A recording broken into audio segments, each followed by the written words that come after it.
Olá, tudo bem? Bem-vindos à nossa aula de língua portuguesa para o concurso de diplomata. Queria avisar os navegantes que eu não sou professor de língua portuguesa, eu sou um mero candidato ao concurso de admissão à carreira de diplomata, assim como você, e eu tive a ideia de compartilhar com você um conteúdo que eu acho que é importante, que pode cair na prova, por meio dos cadernões. Os cadernões César Santos são gratuitos, naturalmente, estão disponíveis no Drive, é só você solicitar. E aqui eu vou mostrar um pouco como é que eu faço com ele. E assim a gente já dá um pontapé interessante no nosso curso do Brasil Oficial. Então eu vou começar com o livro do Celso Cunha, que na realidade é a gramática, né? É a nova gramática do português contemporâneo. Eu estou com a sétima edição e esse material está disponível na internet e está dentro do caderno de língua portuguesa dos cadernões César Santos. Por que, que esse material está lá? Porque eu selecionei desse material as partes que aparecem na prova. Então o material já está condensado, o material de língua portuguesa. O que nós vamos fazer aqui de especial é identificar o conteúdo um pouco mais específico que serve para a língua portuguesa, para a prova especialmente, né? Mais ou menos assim. Então, começando aqui a nossa gramática, o primeiro parágrafo, deixa eu ler ele numa um curso de língua portuguesa é ótimo, né? Tá vendo? É inadequado, porque seria lê-lo, né? Ler o parágrafo. Chegaremos lá nessas noias, essas obsessões. Mas vamos ao parágrafo. Nós vamos parágrafo a parágrafo, tá bom? O Acordo Ortográfico da Língua Portuguesa de 1990 é um tratado internacional cujo objetivo é unificar a ortografia do português para uso de todos os países que têm o português como língua oficial. O acordo foi assinado por representantes de Angola, Brasil, Cabo Verde, Guiné-Bissau, Moçambique, Portugal, São Tomé e Príncipe e Lisboa em 16 de dezembro de 1990, ao fim de uma negociação iniciada em 1980 entre a Academia de Ciências de Lisboa e a Academia Brasileira de Letras. Depois de obter a sua independência, Timor-Leste aderiu ao acordo em 2004. O acordo teve ainda a presença de uma delegação de observadores da Galícia. Esse é o parágrafo. Está falando sobre o uso adequado ou inadequado da língua? Bem, não. Está falando sobre um tratado internacional. Então, esse parágrafo não é conteúdo de língua portuguesa. Próximo parágrafo. O Acordo Ortográfico de 1990 institui uma ortografia oficial única da língua portuguesa e, com isso, interrompe a existência de duas normas ortográficas oficiais diferentes, uma no Brasil e outra dos restantes países de língua portuguesa. Os proponentes do acordo dão como exemplo motivador a língua espanhola, o castelhano, que apresenta grande variação quer na pronúncia, quer no vocabulário, entre a Espanha e a América Hispânica, mas sujeita a uma só forma de escrita, regulada pela Associação de Academias da Língua Espanhola. Bem, o texto permanece falando do acordo, mas não está trabalhando a questão do uso da língua, então não serve para a prova de língua portuguesa.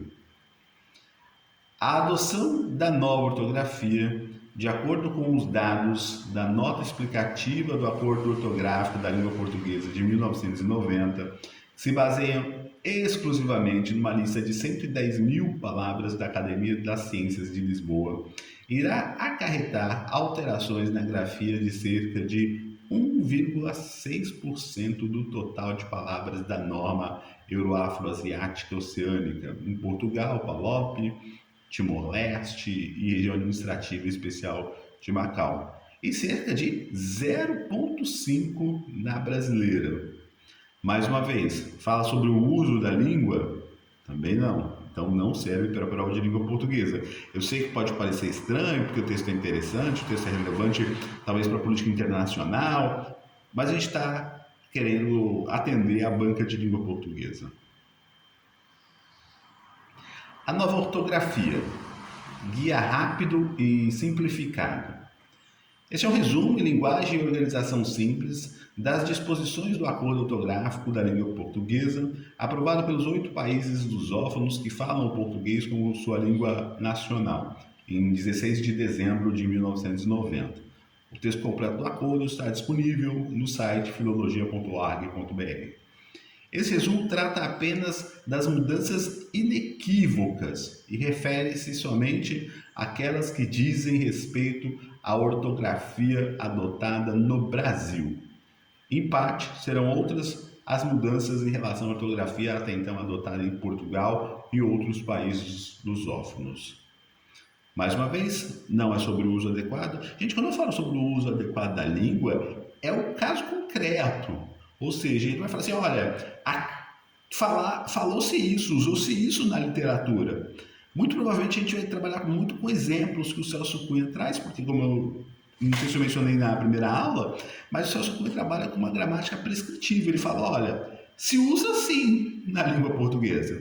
Ele não vai dizer que é certo ou que é errado, compreende? E é atrás desses usos que a gente está. As mudanças do alfabeto. O alfabeto da língua portuguesa acrescem-se letras K, W, Y e ele passa a ter 26 letras. Agora é interessante, esse talvez seria o nosso primeiro parágrafo. E aí é copiar e colar, tá bom? O alfabeto da língua portuguesa acresce-se letras K, W e Y. E ele passa a ter 26 letras. Aí vem A, B, C, D, E, F, G, H, I, J, K, L, M, N, O, P, Q, R, S, T, U, V, W, X, Y, Z. Tá aí o nosso primeiro parágrafo. Uso. Você usa o K, você usa o W, você usa o Y. É conteúdo de língua portuguesa, interessa para nós. Uso de vogais, estou na página 3, tá? Para quem quiser acompanhar pelo caderno. Uso de vogais átonas e I. Em palavras com sufixos ano e ense, que se combinam com um I que pertence ao tema havaiano de Havaí, italiano de Itália, ou derivadas de palavras que têm na última sílaba um E átono, Acre, Açores.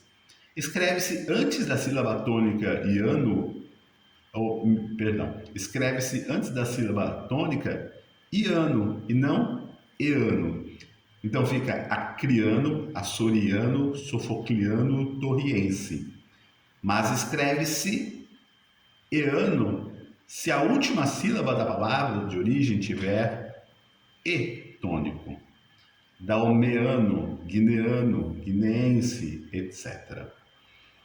Eu também avalio que seja o uso adequado da língua portuguesa, porque ele mostra exemplos concretos. Mudança na acentuação e no uso do trema. Os ditongos abertos tônicos E e OI perdem o acento agudo quando caem na penúltima sílaba. Ideia passa a ser ideia sem acento.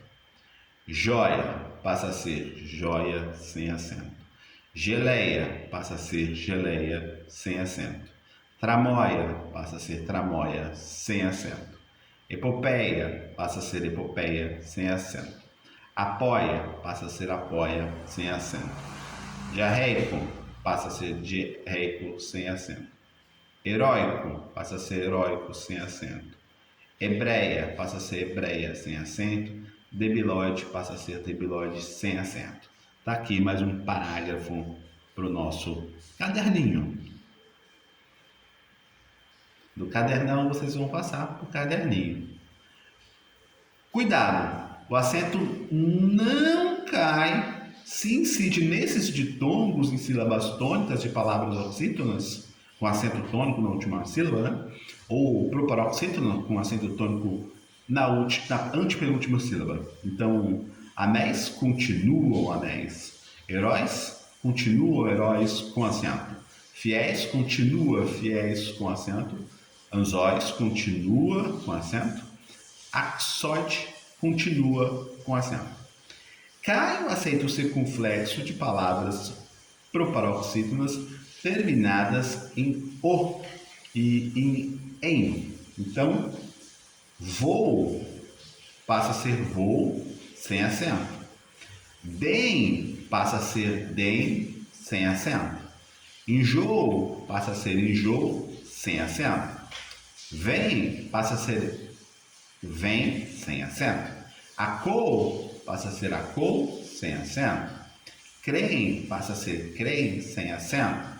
Abençoo passa a ser abençoo sem acento. Leem passa a ser leem sem acento. Creio que estamos falando do uso da língua, portanto, mais um parágrafo para o caderno. Cuidado! As flexões dos parágrafos. Cuidado! As flexões do verbo ter e do verbo vir na terceira pessoa do plural do presente do indicativo mantém o acento. Então fica tem e vem com acento circunflexo, diferenciando das flexões de terceira pessoa do singular, tem e vem. Bem como seus derivados desses verbos, como mantém com acento agudo e mantém com acento circunflexo, singular e plural. Provém com acento agudo e provém com acento circunflexo, singular e plural. Retém com acento agudo e retém, circunflexo, singular e plural. Convém com acento agudo e convém com acento circunflexo, singular e plural, etc. Derivados, portanto, de ter e ver. Vir, né? Ter e vir. Também creio que é um conteúdo pertinente ao uso da língua. Não se usa acento gráfico, agudo ou circunflexo, em palavras paroxítonas para diferenciá-las de outras palavras delas homógrafas, ou seja, com a mesma grafia. São estas as palavras afetadas. Para e para, tudo passa a ser para, sem acento. Pela, pelas, pela, passa tudo a ser pela, sem acento. Pelo, pelo, passa tudo a ser pelo, sem acento. Pera, pera, pera, passa tudo a ser pera, sem acento. Polo, polo, passa a ser tudo polo, sem acento.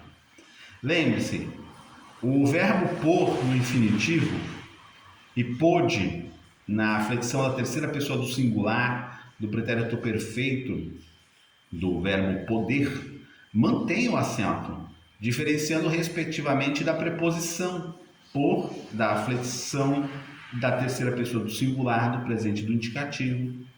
Agora, é facultativo usar o não circunflexo em forma, ou forma, né, no caso fechado, para diferenciar de forma com o O aberto. Também creio que seja um vocabulário seja um parágrafo de uso da língua. Perdem o acento agudo as vogais tônicas e U de palavras paroxítonas quando antecedidas de ditongo. Então, boiuno passa a ser boiuno sem acento, feiura passa a ser feiura sem acento, baiuca passa a ser baiuca sem acento, alauíta passa a ser alauíta sem acento. Cuidado! Mantém-se o acento quando a palavra proparoxítona, feíssimo, bauínia ou oxítona, tuiuiu, teiu, teius, também uso da língua. Nos verbos arguir e redarguir, deixa-se de usar acento agudo no U tônico nas flexões risotônicas, ou seja, nas quais o acento tônico cai em sílaba do radical. No caso de argu e redargu, por exemplo, argu passa a ser argu sem acento, redargu passa a ser redargu sem acento, arguis passa a ser arguis sem acento. Redarguis passa a ser redarguis sem acento. Argui passa a ser argui sem acento. Redargui passa a ser redargui sem acento. Argui passa a ser argui sem acento. Também belo conteúdo para o nosso caderninho. Nos verbos terminados em guar, quar e quir, aguar, apaziguar, enxaguar, obliquar, drinquir, as flexões podem ser pronunciadas com acento tônico na sílaba do U, ou, como no Brasil, na sílaba anterior. No primeiro caso, cai o acento do agudo do U. No segundo caso, a vogal tônica da sílaba anterior recebe o acento. Então, agu passa a ser agu ou ago. Averigu passa a ser averigu ou averigo. Apropinco passa a ser apropinco ou apropinco. Delincu passa a ser adelinco ou delinco. O trema deixa de ser usado para assinalar a pronúncia do U em sílabas como gue, gui, que, qui. Permanecem em palavras estrangeiras e suas derivadas. Então, aguentar passa a ser aguentar sem trema. Sagui passa a ser sagui sem trema. Frequência passa a ser frequência sem trema. Tranquilo passa a ser tranquilo sem trema. Muleriano passa a ser muleriano sem trema. Mudanças no uso do hífen em palavras compostas. E aí, tá curtindo? Então vou continuar, fico feliz. Se tiver bom, você põe nos comentários para eu saber, porque é assim que a gente trabalha aqui na EDIP, com as leituras daquilo que importa para a prova. Uso adequado da língua. Sempre de parágrafo a parágrafo, tá? Nem um pouco a menos, nem um pouco a mais. É a unidade de sentido. Usa-se hífen em palavras compostas cujos elementos de natureza nominal, adjetival, numeral ou verbal compõem uma unidade sintagmática ou de significado e mantém cada um a sua acentuação própria. O primeiro elemento pode estar na forma reduzida. Isso não entra, essa regrinha não entra no nosso caderninho. Mas, continuando o parágrafo, ele usa as palavras do caso concreto. Então, para manter a unidade do parágrafo, nós vamos pôr o parágrafo todo, compreende? Então, em tese, eu li metade do parágrafo. Só por essa primeira metade, não entraria. Só que agora o Celso Cunha vai trazer os exemplos. Por conta dos exemplos, a unidade do parágrafo volta a ser interessante. Ano-luz, arco-íris, decreto-lei, médico ortopedista, segundo-tenente, guarda noturno, mato-grossense, afro-brasileiro, quarta-feira, vermelho claro, primeira-dama, conta-gotas, marca-passo, tira-teima, bota fora, etc. Atenção!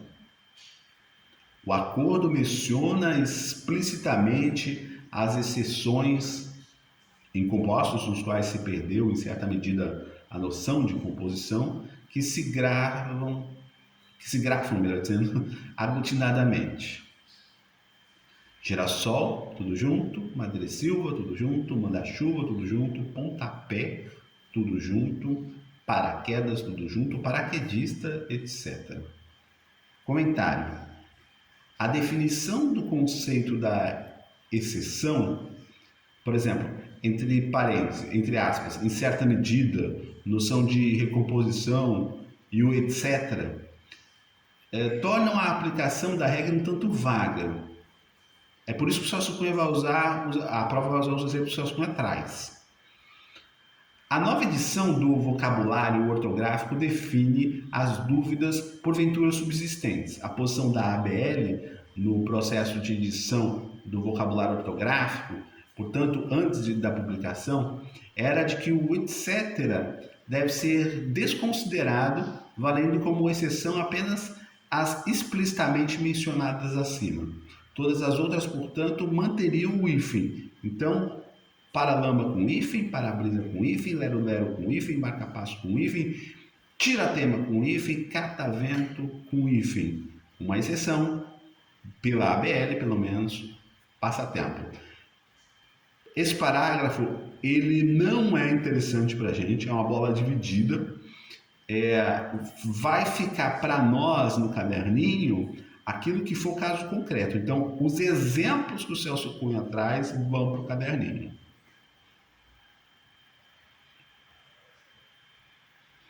Já vigentes na prática e agora definidos como regras. Nos topônimos, nomes de lugares geográficos, usa-se hífen com prefixos grã e grã, e nomes cujo primeiro elemento é verbal e quando os elementos estão ligados por artigos. Grão-Pará, Grã-Bretanha, Passa Quatro, Trás-os-Montes, Todos os Santos, um hífen. Tem hífen palavras compostas que designam espécies botânicas e zoológicas. Couve-flor, erva doce, andorinha do mar, bem-te-vi, leão marinho. Vale a pena repetir aqui, o parágrafo ganha importância quando aparecem os casos concretos. Aí pega todo o parágrafo, até para não tirar os casos do contexto.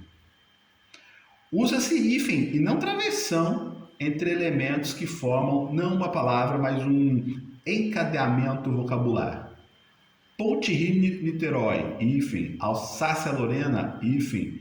Liberdade, igualdade e fraternidade, hífens. Não se usa hífen em locuções. Locução substantiva, café da manhã, sem hífen. Fim de semana, sem hífen. Cão de guarda, sem hífen. Locuções adjetivas, cor de açafrão, cor de vinho, sem hífen. Locuções pronominais, cada um, ele mesmo, quem quer que seja, sem hífen. Locuções adverbiais, à vontade, à parte, depois de amanhã, sem hífen. Locuções prepositivas, a fim de, acerca de, por meio de, a par de, sem hífen. Conjuncionais, com tanto que, no entanto, logo que, sem hífen.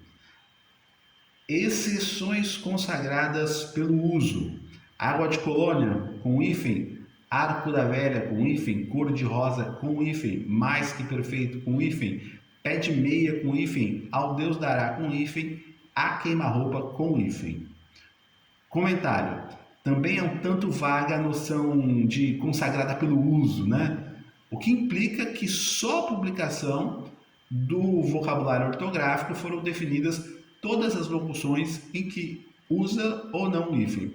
Por exemplo, água que passarinho não bebe, sem hífen. Arco da aliança, sem hífen. Água de cheiro, sem hífen.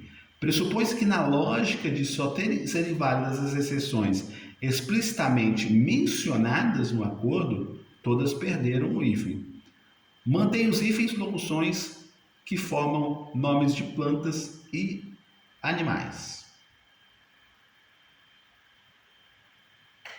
Mudanças no uso do hífen em palavras compostas por prefixação e recomposição.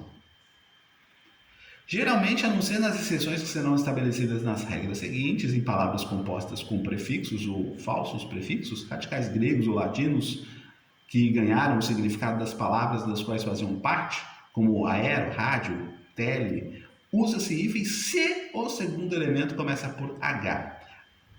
Aí eu já vou adiantando, tem exemplo. Se tem exemplo, esse parágrafo passa a ser importante. Anti-histórico, hífen. Super-homem, hífen. Multihorário, hífen. Mini-habitação, hífen. Atenção, quando se usam os prefixos des e in, cai o H e o hífen. Desumano, sem H e sem hífen. Inabitável, sem H e sem hífen. Desonra, sem H e sem hífen. Inábil, sem H, sem hífen. Também com os prefixos co e re, caem o H e o hífen. Então, coerdar, coabitar, reabilitar, reabitar.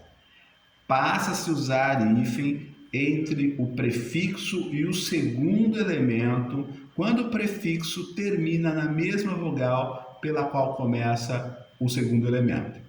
Anti-inflacionário, sem hífen. Teleeducação, sem hífen. Neo-ortodoxia, sem hífen. Passa a ser, agora, anti-inflacionário, com hífen. Teleeducação, com hífen. Neo-ortodoxia, com hífen. Nos prefixos terminados em A, já era o uso vigente, agora consolidado pela regra. Contra-almirante com hífen, extra-articular com hífen, ultra-alto com hífen. Exceção: o período co, o prefixo, O prefixo co se aglutina com o segundo elemento começado por o, cooptar, com obrigação. E o re se aglutina com palavras começadas por e, reeleição, reestudar, reerguer. Mais uma vez, você não precisa saber a regra, o que você precisa saber é o termo como está, entende? Pelo uso. Mas, é claro, para que os exemplos utilizados façam sentido no seu caderninho, eu sugiro que você coloque o parágrafo, sim, um parágrafo inteiro. É o parágrafo que traz a unidade de sentido. Usa-se hífen com o prefixo circun e pan, quando seguidos de elementos que começa por vogal MN, além do caso já citado do H. Então, circunnavegação passa a ser circunnavegação com hífen. Circummediterrâneo passa a ser circummediterrâneo com hífen. Circummeridiano passa a ser circummeridiano com hífen. Observação: já era uso vigente para pan e alguns usos de circun, agora ratificados como regra, como por exemplo pan-africano circun adjacente. Vocês estão gostando? Ficou bom? Esse é um pouco do perfil que a gente adota aqui na Escola Diplomática Periférica. Espero que faça sentido para vocês identificar precisamente, no caso da língua portuguesa, os usos adequados da língua. Essa enxurrada de casos concretos que a gente passou aqui, eles são passíveis de aparecer na sua prova. É claro, vai ficar fácil para você identificar esses exemplos, na medida que vocês passem para o caderninho e façam revisão espaçada. Já sei, revisão espaçada, eu não consigo fazer no Anki para mim é difícil. Eu continuo recomendando o Anki, continuo recomendando a comunidade dos anqueiros para você pegar o macete da ferramenta. Eu faço votos para que você se dê bem com o Anki. Não se dá bem com essas tecnologias? Faz flashcard na mão mesmo, tá bom? Mas precisa ter revisão espaçada. Essa foi a aula de língua portuguesa, acordo ortográfico, e você pode continuar aí, firme e forte, com o cadernão, montando as suas fichas, tá bom? Até a próxima!